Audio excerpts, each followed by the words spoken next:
Love is a burning thing, and it makes a fiery ring. Bound by wild desire, I fell into a ring of fire. I fell into a burning ring of fire. I went down, down, down, and the flames went higher. And it burns, burns, burns, the ring of fire, the ring of fire.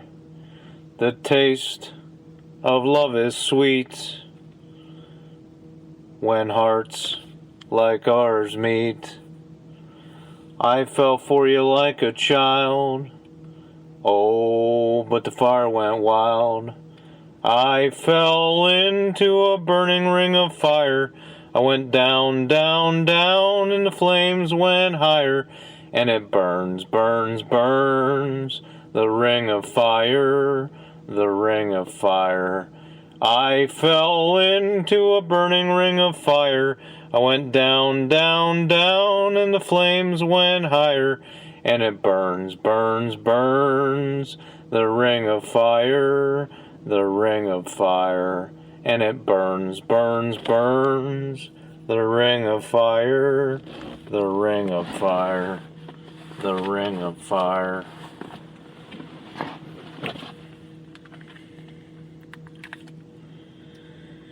It is 3:39 a.m. Eastern Standard Time on June 13th, 2019. You're listening to The Black Hole. It's a podcast about a man becoming a coal miner. And tonight was a late night. It was a over 11 hour shift. I worked on the section, so we had the hot seat. So we had to wait for the new crew to come in before we could leave. Worked on the 8W section. And we had an awareness meeting led by HR and safety in the safety department before our shift. So for the first 45 minutes before we went underground, we had a PowerPoint presentation and meeting. So that meant that the crew coming in, the midnight crew, had their meeting as well. So it took them an extra hour to get into us, which is why I didn't get out for over 11 hours. We de-garbaged some cross-cuts. We hooked up what's called a finger duster to the end of the scoop, and looks like it blows dust around in a swooping motion, basically off of the bucket of the scoop to hit the walls and ceiling. We then loaded almost 3 pallets of rock dust, 50-pound bag at a time, into the bucket of the scoop so that it could be distributed. Then the other scoop, there's usually 2 scoops on a section.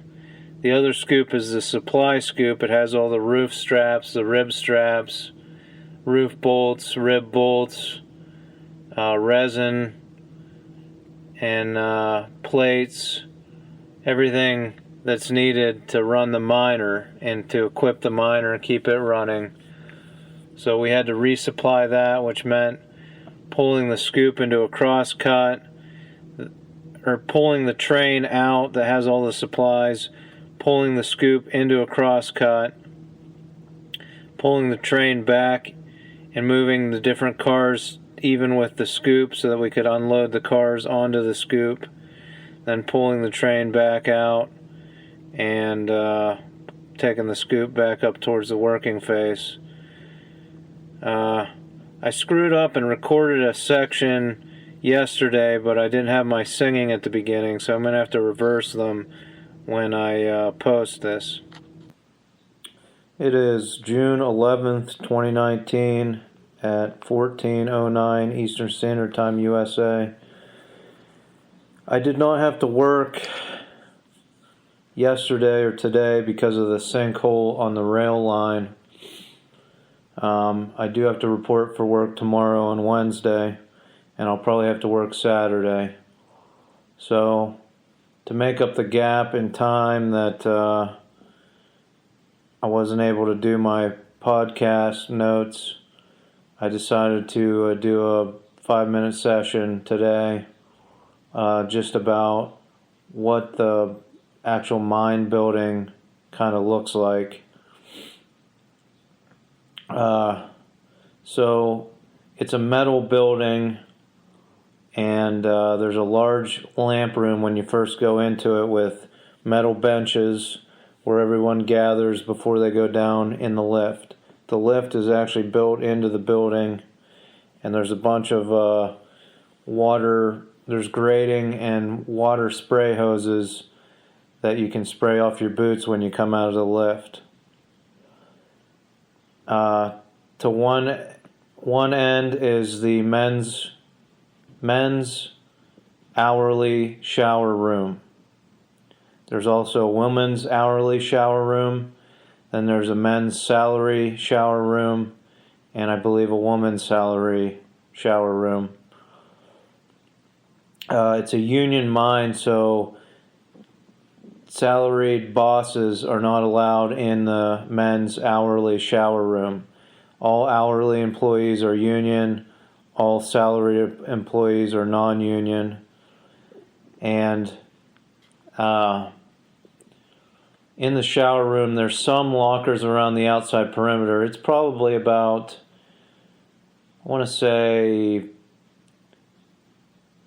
50 feet by 100 feet of an area. And the roof is, the ceiling is about 20 feet high.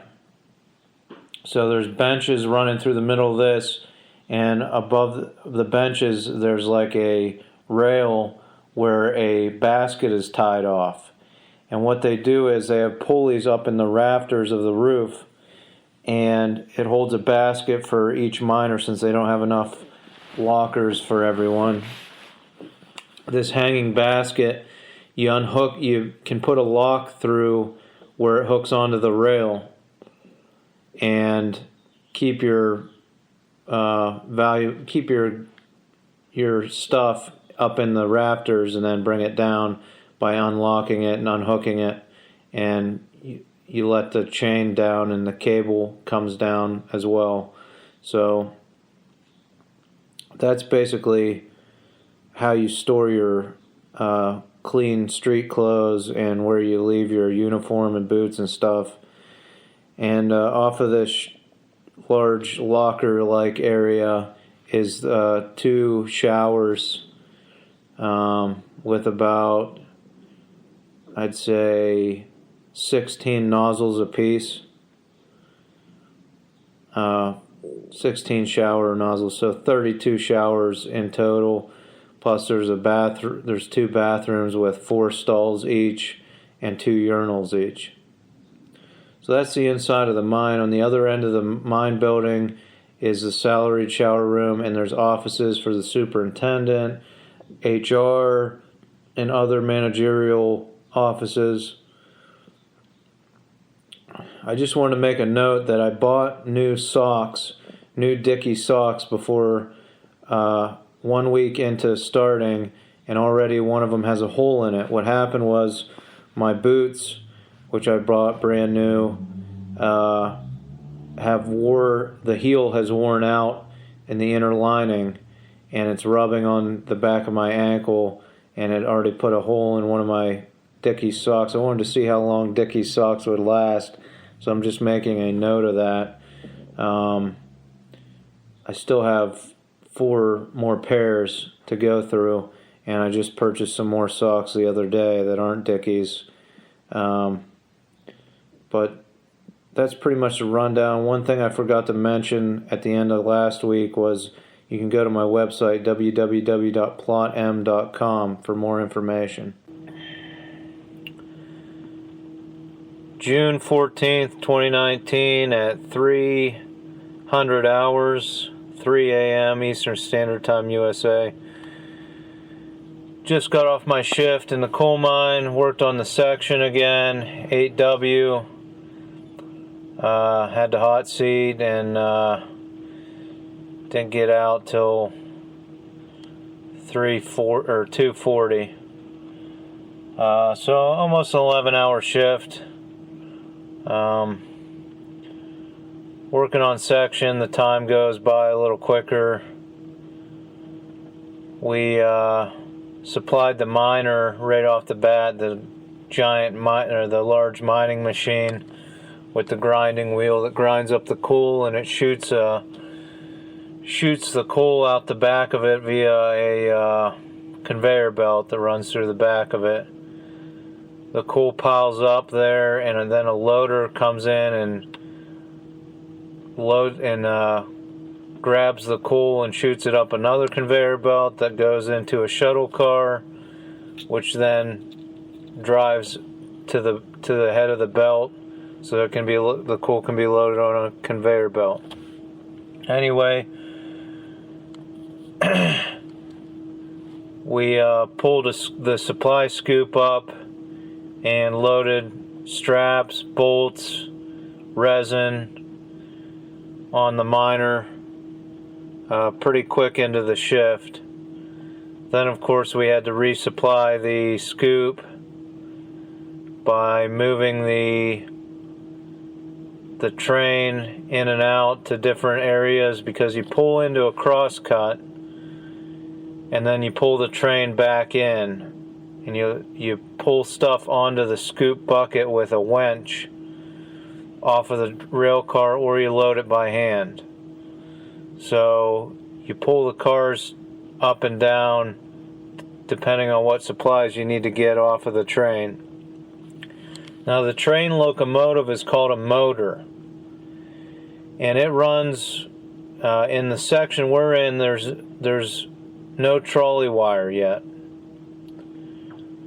so the motor runs off of batteries, just like most of the all the trips, all the rolling stock runs off of batteries, with the option to have the trolley pull up in the air running on the trolley wire. The motor has a lot more powerful of a motor, obviously, and a lot more batteries. It looks kind of like a oil tanker that you see on the ocean. It's just got one little seat for the motorman, and it's not like the man trips that can hold 12 or 14, 6 in each end. They only have a couple little batteries on them. So there's different classifications in the mine. There's motormen. There's different jobs, basically. There's motormen, there's mechanics, there's electricians. The motormen basically spend all night swapping rail cars in and out that come from our prep plant down in West Virginia. They come in the long railroad all the way up to our portal, and then are distributed to the different working sections.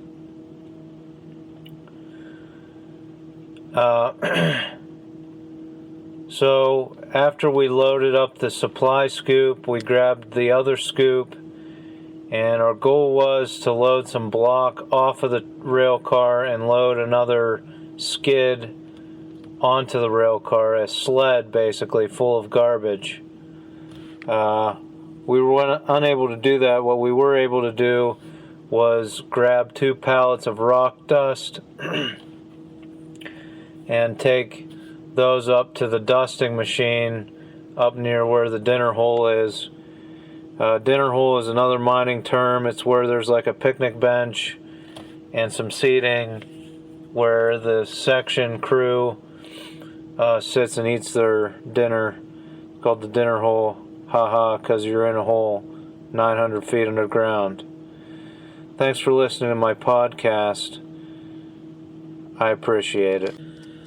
It is June 15th, 2019 at 3:30 a.m. Eastern Standard Time, USA. You're listening to my podcast, The Black Hole, as I dig deeper into the earth. I also dig deeper into unlocking the universe's mysteries. Tonight, just got off my shift. Tonight I worked on section for the third night in a row in 8W section. It's the deepest section in the mine, the furthest place to get to from the bottom, which is what we call where the lift lets off. That's called bottom. Top is where the mine building is. And you go about 30 blocks north. Then you go 100 blocks west. Then you go about 85 blocks south. Then you go then you're on 8W. You turn right and you go another 82 blocks west. And that's where we're mining. We're going to get to 100 blocks, cut, turn, and connect with the other side of the long wall. The long wall is 9W. It's pretty deep in there too, but they're working their way out towards the 100 block stretch that's the main 5 south mains.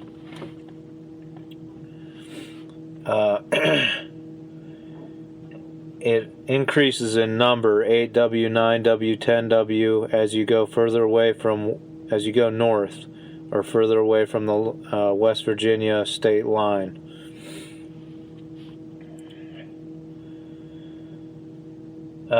We loaded up the miner again with the supply scoop. Then we had to resupply the supply scoop, and we also had to put on cable bolts, which are 16-foot long bolts that go in the roof. We had to supply the roof boulder. There's a boulder on the miner. There's boulders that bolt to the straps to the ceiling and bolt rib straps to the rib. It's all built into that miner that has the grinding wheel in the front that grinds up the coal and shoots it out the back. But there's also a separate roof boulder that goes along and puts in more bolts after the mining is completed to adhere to the roof plan. So we had to supply that as well, but first we had to resupply the supply scoop. But the motor was dead, and again, I think I said they didn't run trolley wire, the overhead electrical system, down 8W yet, because they have to wait until they connect to the long wall, I think, before they can run trolley wire down there. So these motors that also run off a battery go dead, and ours was dead. We could only move it about 20 feet before it cut out and was dead. If you leave it sit for a little while, it kind of recharges, but you know how batteries, if you let them sit, they get back some of their juice. We weren't able to move the motor, so we had to use the second scoop to push the motor out and then put the resupply scoop in. We were able to get the motor out under power, but then we could only get it back part of the way to get to the supplies.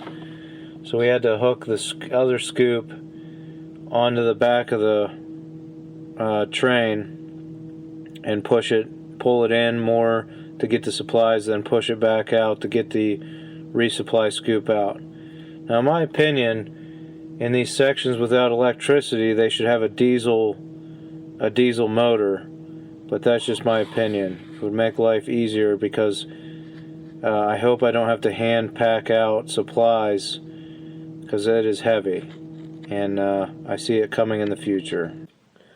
It is June 16th, 2019 at 7:22 p.m. Eastern Standard Time, USA, 1922.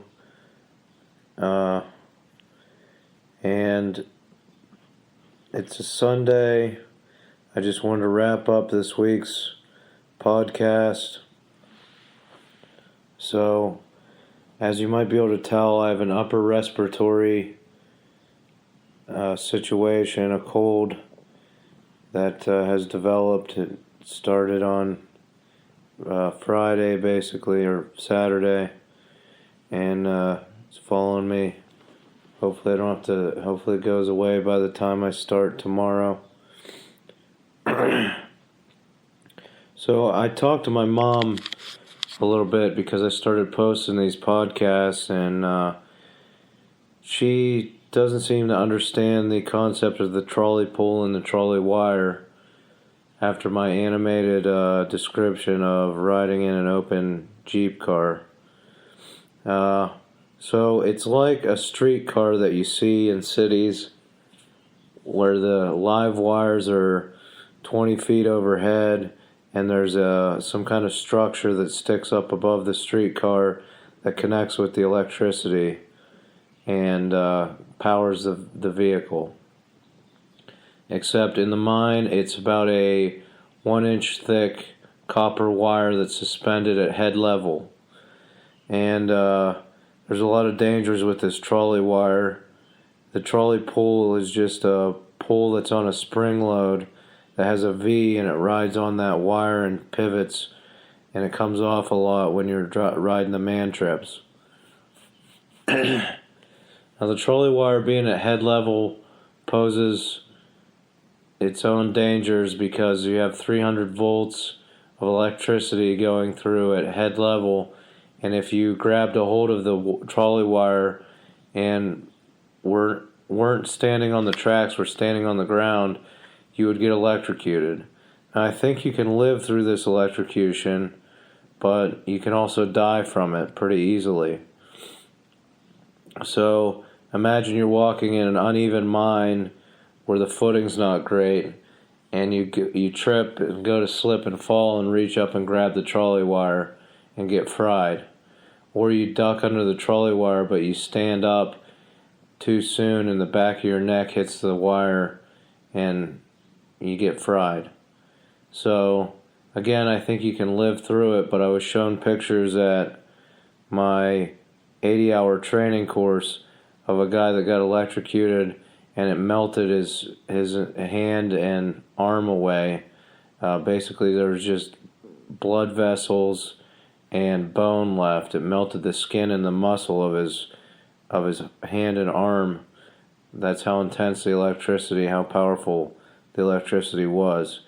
And the other danger is because you are getting electrocuted, if you grab a hold of it, your hand locks in place and you can't let go no matter how hard you try. So we're told, if you see someone getting electrocuted, to try to get a board or some other non-conductive piece of material and hit somebody really hard so that they let go and fall off of the wire. Or you can do a Bruce Lee spin kick where you leave the ground so that you're not grounded and kick the person so that you don't get electrocuted as well. But if you grab a hold of that person, you're going to start getting electrocuted as well. So those are some of the dangers of the coal mine. Thanks for joining me as I work 900 feet underground, unlocking the Earth's mysteries.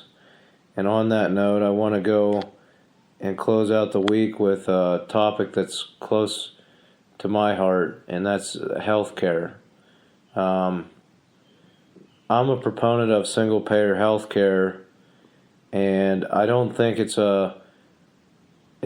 not a Republican mindset to have single-payer healthcare. I know Republicans fight it and want privatized medicine, but I don't think the concept is that non-Republican in essence.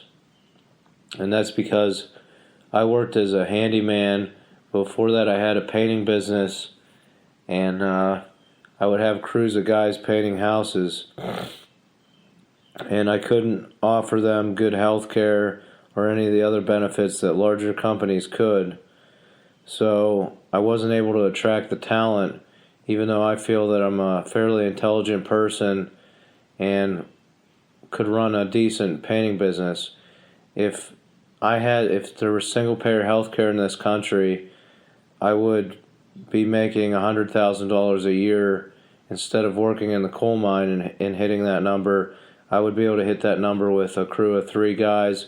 They would all get paid, 3 guys or girls, sorry. They would all get paid decent money, and I'd be pulling down probably $100,000 a year. But because there isn't single-payer health care, because we have privatized health care, the cost for the business is too large for a small business owner. So just imagine the talent that if they don't have to worry about covering health care for their families, the talent pool that might, leave Google or another tech firm and just paint houses.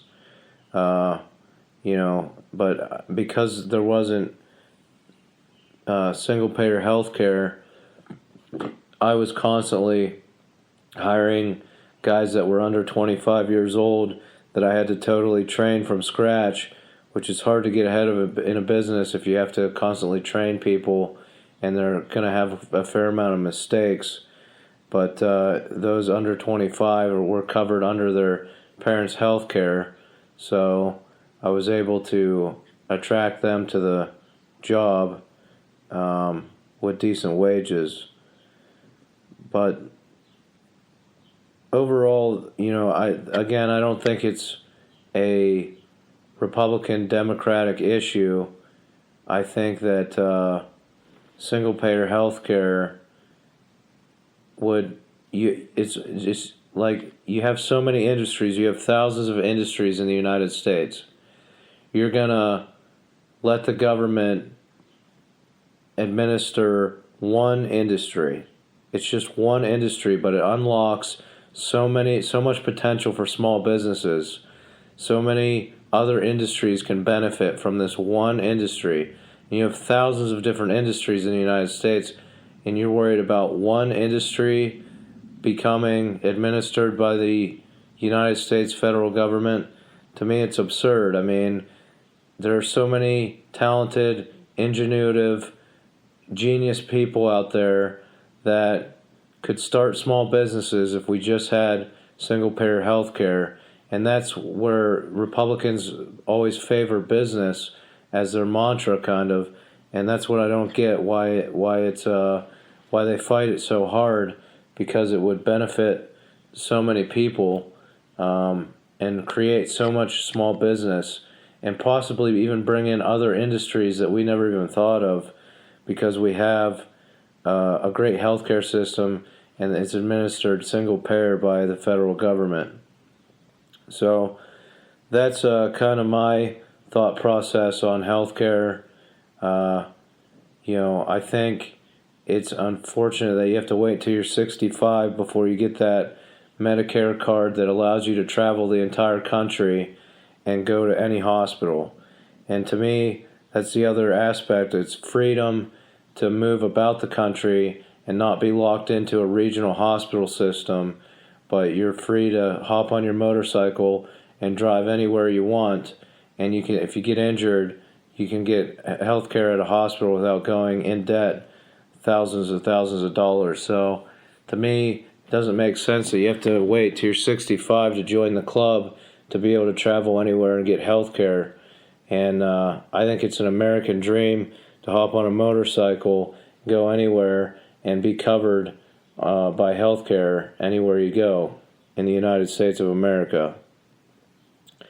So I am going to spend the next 2 weeks on health care and how I think it could be improved even if you kept it privatized.